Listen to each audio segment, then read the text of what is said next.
Hi friends, ನಾವು ಇವತ್ತು ಹೆರಳಿಕಾಯಿ ಉಪ್ಪಿನಕಾಯಿ ಮಾಡ್ತಾಯಿದ್ದೀವಿ. ನಾರ್ಮಲಾಗಿ ನಾವು ಕೂಡ ಫ್ರೆಂಡ್ಸ್ ಹೆರಳಿಕಾಯಿನ ಒಟ್ಟು ಸಮೇತ ಹಾಕ್ತೀವಿ.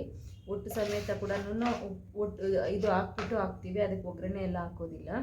ಇದು ಒಂಥರ ಡಿಫ್ರೆಂಟಾಗಿ ನನಗೆ ಆಂಧ್ರವ್ರು ಕಳಿಸ್ಕೊಟ್ಟಿದ್ದು. ಏನಂದರೆ ಈ ಒಟ್ಟೆಲ್ಲ ತೆಗೆದ್ಬಿಟ್ಟು ಬರೀ ಒಳಗಡೆ ಇರೋ ತಿಳ್ಳಲ್ಲಿ ಉಪ್ಪಿನಕಾಯಿ ಮಾಡೋದು. ನನಗೆ ಗೊತ್ತು ಫ್ರೆಂಡ್ಸ್, ಇದು ಒಟ್ಟು ತುಂಬ ಒಳ್ಳೆಯದು, ಇದು ಪಿತ್ತಕ್ಕೆ ಒಳ್ಳೆಯದು, ಇದು ಒಟ್ಟು ಸಮೇತ ಹಾಕಿದ್ರೆ ಚೆನ್ನಾಗಿರುತ್ತೆ ಅಂತ. ಅದು ಕೂಡ ನಾನು ಹಾಕಿ ತೋರಿಸ್ತೀನಿ. ಬಟ್ ಈಗ ಈ ಥರ ಕೂಡ ನಾನೀಗ ಒಂದು ಸರಿ ಟ್ರೈ ಮಾಡ್ತೀನಿ, ಯಾಕಂದ್ರೆ ತುಂಬ ಸಾರಿ ನಾನು ಮಾಡಿದ್ದೀನಿ. ನನಗೆ ಇಷ್ಟ ಆಯಿತು, ನಿಮಗೂ ಕೂಡ ಇಷ್ಟ ಆಗುತ್ತೆ ಅಂತ ಹೇಳ್ಬಿಟ್ಟು ನಾನು ಮಾಡ್ತಾಯಿದ್ದೀನಿ. ನೋಡಿ, ಈ ಥರ ಮೇಲೆ ಒಟ್ಟೆಲ್ಲ ತೊಗೊಂಬಿಡಿ.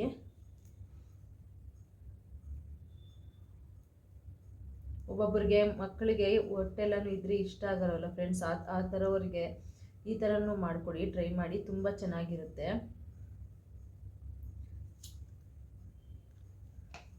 ಈ ಥರ ಡಬ್ಬಾಗೆ ಬೀಜ ಎಲ್ಲ ಕ್ಲೀನ್ ಮಾಡಿ ಹಾಕ್ಕೋಬೇಕು ಫ್ರೆಂಡ್ಸ್, ಬರೀ ತಿಳ್ಳು ಮಾತ್ರ ಹಾಕ್ಕೊಬೇಕು.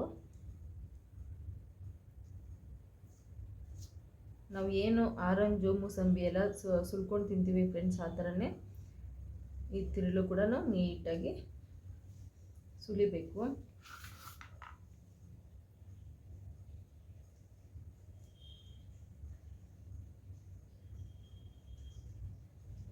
ತುಂಬ ಹಣ್ಣು ಆಗಿರೋದು ತೊಗೊಂಡ್ರೆ ಇನ್ನೂ ಈಸಿ ಆಗುತ್ತೆ ಫ್ರೆಂಡ್ಸ್. ನನಗೀಗ ಸಿಕ್ಕಿಲ್ಲ, ತಗೊಂಡಿದ್ದು ತುಂಬ ತಗೊಂಡಿದ್ವಿ, ಎಲ್ಲ ತೊಗೊಂಬರೋ ಹೊತ್ತಿಗೆ ಅರ್ಧ ಕಾಯಿ ಹೊರಟೋಗ್ಬಿಟ್ಟಿದೆ, 5 ದಿವಸ ಆಗಿದ್ದರಿಂದ. ನೋಡಿ, ಈ ಥರ ಸಪ್ರೇಟಾಗಿ ಮಾಡಿ ಎಲ್ಲನೂ ಇದೇ ಥರನೇ ಫ್ರೆಂಡ್ಸ್. ನಾನು ಹೇಳ್ತೀನಿ ಎಷ್ಟೆಷ್ಟು ಮಸಾಲೆ ಹಾಕ್ಬೇಕೆಲ್ಲನೂ. ಈ ಥರ ಒಂದು ಸರಿ ನೀವು ಮಾಡಿ ಟ್ರೈ ಮಾಡಿ, ಆಗ ನಿಮ್ಮ ಮಕ್ಕಳು ಕೂಡ ತಿಂದ್ರಿಗೆ ಒಟ್ಟಿದ್ರೆ ತಿನ್ನೋಕೆ ಇಷ್ಟಪಡಲ್ಲ ಅವರು. ಈ ಥರ ಬೀಜನೆಲ್ಲ ಸಪ್ರೇಟ್ ಮಾಡಿಕೊಂಡು ಈ ನಾರಿನ ಸಮೇತ ಇದಕ್ಕೆ ಹಾಕೋದು ಅಷ್ಟೇ. ಈ ಥರ ಎಷ್ಟು ಫ್ರೆಂಡ್ಸ್, ನಾನೀಗ ನೋಡಿ ಎಲ್ಲ ಈ ಥರ ಹೆರಳಿಕಾಯಿನೆಲ್ಲನೂ ನೀಟಾಗಿ ಸುಲ್ಕೊಂಡಿದ್ದೀನಿ. ನೀವು ಏನಂತ ಕರಿತೀರಾ ಅಂತ ಇದನ್ನು ಗೊತ್ತಿಲ್ಲ. ನಾವು ಹೆರಳಿಕಾಯಿ ಅಂತೀವಿ. ನಾವು ಈ ವಿಡಿಯೋ ಮಾಡ್ತಾ ಇರೋದು ಕನ್ನಡ ವಿಡಿಯೋ ಅಲ್ವಾ ಫ್ರೆಂಡ್ಸ್, ಅದಕ್ಕೋಸ್ಕರ ನಾನು ಹೆರಳಿಕಾಯಿ ಅಂತ ಕರಿತಾ ಇದ್ದೀನಿ. ನೀವು ಒಂದೊಂದು ಕಡೆ ಒಂದೊಂದು ಭಾಷೆಯಲ್ಲಿ ಕರಿತೀರಾ. ನೀವು ಯಾವ ಥರ ಕರಿತೀರಾ ಅಂತ ಕಾಮೆಂಟ್ ಮಾಡಿ. ನೋಡಿ, ನಾನು ಒಂದು 8 ಕಾಯಿನ ಈ ಥರ ಸುಳಿದಿಟ್ಕೊಂಡಿದ್ದೀನಿ. ಮಿಕ್ಕಿದ್ದು ಒಂದು ಡಜನ್ ಕಾಯಿನ ಕಟ್ ಮಾಡಿ ಪೀಸಸ್ ಮಾಡಿ ಇಟ್ಕೊಂಡಿದ್ದೀನಿ. ನಾನೀಗ ಇದೇನು ನಿಮ್ಗೆ ತೋರಿಸಿದ್ದೆ, ನಾನು ಸುಲಿದ್ಬಿಟ್ಟು ಹಾಕ್ತೀನಿ, ಈ ಥರದ್ದು ತುಂಬ ಚೆನ್ನಾಗಿರುತ್ತೆ ಈ ಥರ ಬಿಡಿಸ್ಬಿಟ್ಟು ಹಾಕ್ಕೊಂಡ್ರೆ ಅಂತೇಳ್ಬಿಟ್ಟು. ಅದಕ್ಕೆ ನಾನೀಗ 8 ಕಾಯಿ ಹಾಕಿದ್ದೀವಲ್ಲ ಫ್ರೆಂಡ್ಸ್, ಅದಕ್ಕೋಸ್ಕರ ನಾನು ಉಪ್ಪು ಅಂದರೆ ನಾನು ನಾರ್ಮಲಾಗಿ ನಾವು ಒಟ್ಟಿನ ಸಮೇತ ಹಾಕೋ ಹೆರಳಿಕಾಯಿಗಾದರೆ ಒಂದು ಹಿಡಿಯಲ್ಲಿ ಒಂದು ಕಾಯಿಗೆ 1 ಹಿಡಿ ಅಂತ ಲೆಕ್ಕದಲ್ಲಿ ಹಾಕ್ತೀವಿ. ಈಗ ನಾನು ಸುಲಿದ್ಬಿಟ್ಟಿದ್ದೀನಿ, ಒಟ್ಟಿಲ್ಲ ಏನೂ ಇಲ್ವಲ್ಲ, ಅದಕ್ಕೋಸ್ಕರ ಇಷ್ಟು ಉಪ್ಪಿನಕಾಯಿಗೆ 2 ಹಿಡಿ ಉಪ್ಪು ಹಾಕ್ತಾಯಿದ್ದೀನಿ ಫ್ರೆಂಡ್ಸ್. 2 ಹಿಡಿ ಅಂದರೆ ನಿಮಗೆ ಒಂದು 60 ಗ್ರಾಮ್ ಉಪ್ಪು ಬರುತ್ತೆ. ನೋಡಿ, ಇಷ್ಟು ಬೇಕಾಗುತ್ತಾ ಅಂದರೆ ಹೌದು, ಬೇಕಾಗಿ ಬರುತ್ತೆ. ಯಾಕಂದರೆ ಇದು ಕಾಯಿ ಜಾಸ್ತಿ ಇದೆ ಫ್ರೆಂಡ್ಸ್, ಜ್ಯೂಸ್ ಹುಳಿ ಇರುತ್ತಲ್ವ, ಅದಕ್ಕೋಸ್ಕರ ಬೇಕಾಗಿ ಬರುತ್ತೆ. ನೋಡಿ, ಅರಿಶಿನ, ಇದನ್ನು ಚೆನ್ನಾಗಿ ಮಿಕ್ಸ್ ಮಾಡ್ಕೊಳ್ಳಿ. ನಾನು ಜಾಡಿಗೆ ಹಾಕ್ಕೊತೀನಿ ಫ್ರೆಂಡ್ಸ್, ಬಟ್ ನಿಮ್ಗೆ ತೋರ್ಸೋಕ್ಕೆ ಜಾಡಿಗಿಂತ ಇದ್ರಲ್ಲಿ ಚೆನ್ನಾಗಿ ಕಾಣಿಸುತ್ತೆ ಅಂತ ಹೇಳ್ಬಿಟ್ಟು ನಾನು ಮಿಕ್ಸ್ ಮಾಡ್ಕೊತಾ ಇದ್ದೀನಿ. ಜಾಡಿಯಲ್ಲಿ ನೀವು ಬೇಕಾದರೆ ಜಾಡಿಗೆ ಹಾಕ್ಕೊಂಬಿಡಿ. ಈ ಥರ ಮಿಕ್ಸ್ ಮಾಡೋದೆಲ್ಲ ಇದರಲ್ಲಿ ಈಸಿ ಇರುತ್ತೆ ಅಂತ ಹಾಕಿದ್ದೀನಿ ಅಷ್ಟೇ ಫ್ರೆಂಡ್ಸ್. ಈಗ ಉಪ್ಪಿನಕಾಯಿಗೆ ನಾವು ಮಸಾಲೆ ರೆಡಿ ಮಾಡ್ಕೊಳ್ಳೋಣ. ನೋಡಿ, ಸುಲಿದಿಟ್ಟು 2 ದಿವಸ ಆಗಿದೆ ಫ್ರೆಂಡ್ಸ್, ಬಿಸಿಲಿಲ್ಲ. ಬಟ್ ಉಪ್ಪೆಲ್ಲ ಹಾಕಿದ್ವಲ್ಲ, ಉಪ್ಪು ಅರಿಶಿನ ಹಾಕಿದ್ವಲ್ಲ, ಇದ್ರ ನೀರೆಲ್ಲ ಬಿಟ್ಟಿದೆ, ಚೆನ್ನಾಗಿ ಗೊಜ್ಜೆಲ್ಲ ಬಂದಿದೆ. ನೋಡಿ, ಇದು ಕೂಡ ಅಷ್ಟೇ 3 ಡೇಸಿಂದ ಚೆನ್ನಾಗಿ ಉಪ್ಪು ಅರಿಶಿನ ಹಾಕಿದ್ದೆ ನಾನು. ಮಸಾಲೆ ಕೂಡ ಆವತ್ತೇ ಹಾಕ್ಬೋದು, ಬಟ್ ನಾನು ಇದಕ್ಕೆ ಮಾತ್ರ 2 ದಿವಸ ಬಿಟ್ಟೇ ಮಸಾಲೆ ಹಾಕ್ಕೊಬೇಕು. ಬನ್ನಿ, ಇವಾಗ ಫಸ್ಟು ಈ ಥರ ಸುಲಿದುಕೊಂಡು ಮಾಡ್ಕೊಂಡಿರೋದಕ್ಕೆ ಮಸಾಲೆ ರೆಡಿ ಮಾಡ್ಕೊಳ್ಳೋಣ. ಯಾಕಂದರೆ ಇದಕ್ಕೆ ಬರೀ ಮೆಂತ್ಯ ಮಾತ್ರ ಹಾಕೋದು ಫ್ರೆಂಡ್ಸ್, ಮಿಕ್ಕಿದೇನು ಮಸಾಲೆನೂ ಇದಕ್ಕೆ ಹಾಕೋದಿಲ್ಲ. ನೋಡಿ, ನಾನು 8 ಕಾಯಿ ಅಂದರೆ ಟೋಟಲು 900 ಗ್ರಾಮ್ ಇತ್ತು. ಅದು 900 ಗ್ರಾಮ್ ಕಾಯಿ ಒಟ್ಟು ಸುಲಿದ ಮೇಲೆ ಅದು ಬಂದಿದ್ದು 600 ಗ್ರಾಮ್ ಅಷ್ಟೇ. 600 ಗ್ರಾಮ್ಗೆ ನಾನು 2.5 ಸ್ಪೂನು ಮೆಂತ್ಯ ಹಾಕ್ಕೊತಾ ಇದ್ದೀನಿ.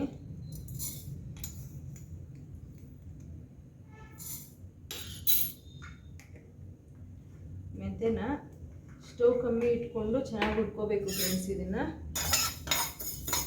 ಫುಲ್ಲು ಸ್ಟವ್ ಕಮ್ಮಿ ಇರಲಿ, ಯಾಕಂದರೆ ನಾವು ಯಾವತ್ತೂ ಮೆಂತ್ಯ ಸಾಸಿವೆ ಏನಾದರೂ ನಾವು ಉರಿಬೇಕು ಉಪ್ಪಿನಕಾಯಿಗಳಿಗೆ ಅಂದರೆ ಫ್ರೆಂಡ್ಸ್, ನಾವು ಸ್ಟವ್ ಕಮ್ಮಿಗೆ ಇಟ್ಕೊಂಡು ಹುರಿದವಾಗ ಆ ಮೆಂತ್ಯ ಒಳಗಡೆ ಡೀಪಾಗಿ ಹೋಗಿ ಅದು ಬೇಯುತ್ತೆ, ಆವಾಗ ಕಹಿ ಬರೋದಿಲ್ಲ.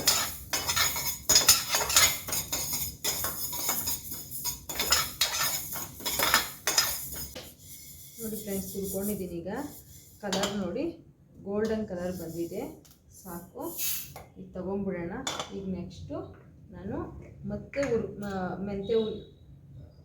ಮೆಂತ್ಯ ಹುರಿತಾ ಇದ್ದೀನಿ ಫ್ರೆಂಡ್ಸ್. ಆದರೆ ಇದು ಈ ಉಪ್ಪಿನಕಾಯಿಗೆ ನಾವೇನು ಕಟ್ ಮಾಡಿ ಒಟ್ಟು ಸಮೇತ ಇಟ್ಟಿದ್ವಲ್ಲ ಆ ಉಪ್ಪಿನಕಾಯಿಗೆ ಅಂತಲೇ ಹುರಿತಾ ಇದ್ದೀನಿ. ಈಗ ನೋಡಿ, ಇದಕ್ಕೆ 1 ಸ್ಪೂನ್ ಮಾತ್ರ ಮೆಂತ್ಯ, ಜಾಸ್ತಿ ಹಾಕ್ಕೊಬಾರ್ದು ಇದಕ್ಕೆ. ಮತ್ತು ಸಾಸಿವೆ ಫ್ರೆಂಡ್ಸ್, ಇದಕ್ಕೆ ಸಾಸಿವೆ ಕೂಡ 2 ಸ್ಪೂನು,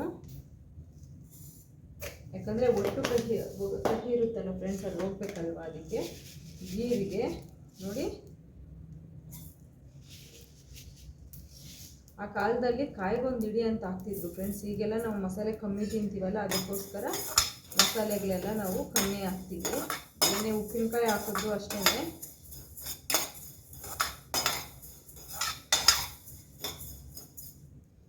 ನೋಡಿ 2 ಹಿಡಿ ಹಾಕಿದ್ದೀನಿ,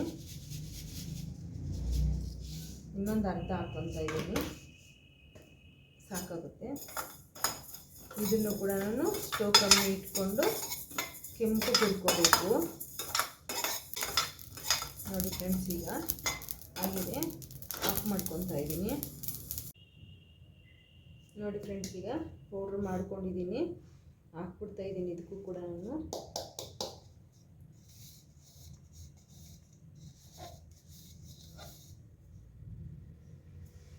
ಇದಕ್ಕೆ ಮತ್ತು ಮೆಣಸಿನ್ಕಾಯಿ ಹಾಕ್ಕೊಂಡು ಪೇಸ್ಟ್ ಮಾಡಿ ಹಾಕ್ಕೋಣ.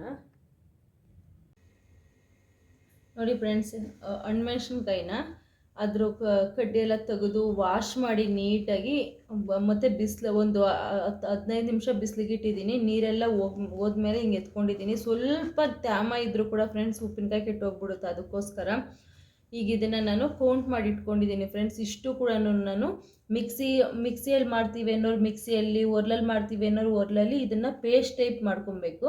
ನಾನೀಗ ಮಾಡ್ಕೊಂಬರ್ತೀನಿ. ನೋಡಿ ಫ್ರೆಂಡ್ಸ್, ನಾನು ಒಂದು ಕಾಯಿಗೆ 5 ಮೆಣಸಿನ್ಕಾಯಿ ಥರ ಕೌಂಟ್ ಮಾಡಿ ಹಾಕ್ಕೊಂಡಿದ್ದೀನಿ. ಇದನ್ನು ನಾನೀಗ ಪೇಸ್ಟ್ ಮಾಡಿ ಹಾಕ್ಕೊತಾ ಇದ್ದೀನಿ. ಹಣ್ಮೆಣ್ಸಿನ್ಕಾಯಿದು, ಇದಕ್ಕೆ ಹಣ್ಮೆಣ್ಸಿನ್ಕಾಯಿ ಫ್ರೆಂಡ್ಸ್ ತುಂಬ ಚೆನ್ನಾಗಿರೋದು. ನಾನು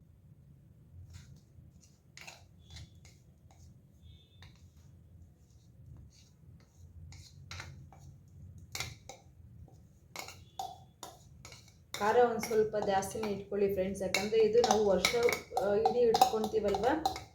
ಹೆರಳಿಕಾಯಿ ಅಂದ್ರೇ ನಾವು ತಿನ್ನೋದು ಪಿತ್ತಕ್ಕೆ ಎಲ್ಲನೂ ಒಳ್ಳೆಯದು ಅಂತ. ವರ್ಷ ಇಡೀ ಇರೋದ್ರಿಂದ ನಾವು ಒಂದು ಸ್ವಲ್ಪ ಉಪ್ಪು ಖಾರ ಜಾಸ್ತಿ ಹಾಕ್ಕೊಂಡ್ರೆ ಕರೆಕ್ಟಾಗಿ ಸರೋಗುತ್ತೆ ಫ್ರೆಂಡ್ಸ್. ವರ್ಷ ಎಲ್ಲ ಖಾರವಾಗಿ ಕರೆಕ್ಟಾಗಿರುತ್ತೆ. ಇಲ್ಲಾಂದರೆ ಸ್ಟಾರ್ಟಿಂಗಲ್ಲಿ ಖಾರ ಇದ್ದು ಆಮೇಲೆ ಹೋಗ್ತಾ ಹೋಗ್ತಾ ಕಮ್ಮಿ ಆಗಿಬಿಡುತ್ತೆ.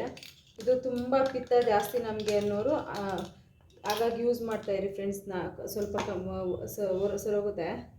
ಈಗ ನೋಡಿ, ಚೆನ್ನಾಗಿ ಮಿಕ್ಸ್ ಮಾಡ್ಕೊಳ್ಳೋಣ.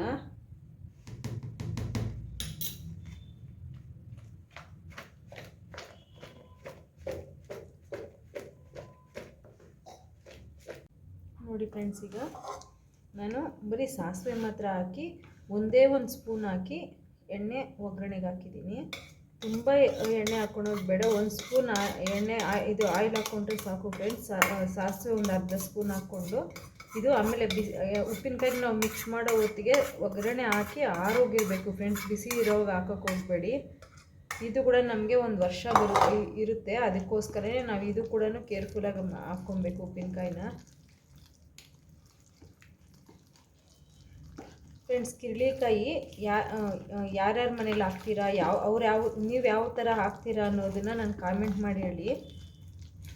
ನೋಡಿ ಫ್ರೆಂಡ್ಸ್, ಇದು ಒಗ್ಗರಣೆಗೆ ಹಾಕಿ ಸಪ್ರೇಟಾಗಿ ಕಿರಳಿಕಾಯಿ ಒಟ್ಟು ತೆಗೆದು ಒಳಗಡೆ ಇರೋ ಇದು ಗೊಜ್ಜಲ್ಲೇ ಹಾಕಿರೋ ಒಂದು ಉಪ್ಪಿನಕಾಯಿ ತುಂಬ ಅಂದರೆ ತುಂಬ ಚೆನ್ನಾಗಿರುತ್ತೆ. ನಿಮ್ಗೆ ಎಷ್ಟು ಬಾಯಿ ಕೆಟ್ಟಿದ್ರು ಫ್ರೆಂಡ್ಸ್, ಇದನ್ನೊಂದು ಚೂರು ಬಾಯಿಗೆ ಅನ್ನಕ್ಕೆ ಹಾಕ್ಕೊಂಡು ಇಲ್ಲ ಹಂಗೆ ತಿಂದರೂ ಕೂಡ ತುಂಬ ಚೆನ್ನಾಗಿರುತ್ತೆ. ನೀವು ಒಂದು ಸಾರಿ ಟ್ರೈ ಮಾಡಿ.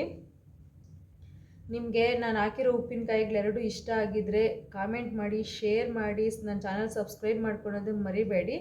ಇಷ್ಟೊತ್ತು ನನ್ನ ಇದು ಉಪ್ಪಿನಕಾಯಿ ಹಾಕಿರೋದನ್ನು ನೋಡಿದ್ದಕ್ಕೆ